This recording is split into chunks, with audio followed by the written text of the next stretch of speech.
वसीला उर्दू टीवी के नाज़रीन, खबर और अखबार में आपका इस्तकबाल है। खबरें तफसील से समाअत फरमाएं। कौमी कौंसिल बराए फरोग़ उर्दू का दायरे अमल मुल्क के तूल अर्ज तक फैलता जा रहा है।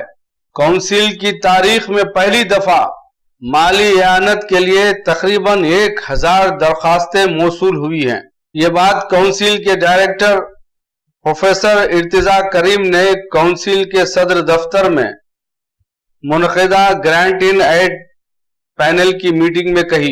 कौंसिल ने इस मरतबा अपने माली ताउन में 50% का इजाफा कर दिया है।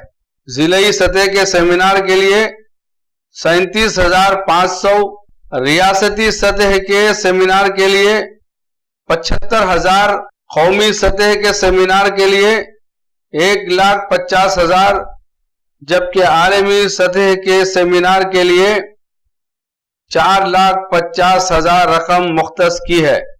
उन्होंने मजीद कहा कि माली ताउन स्कीम के तहत न सिर्फ उन इलाकों को फायदा होगा जहां उर्दू पढ़ने और बोलने वालों की तादाद ज्यादा है, बल्कि उन इलाकों को भी तरजीहात में शामिल रखा गया है जहां उर्दू आबादी कम है।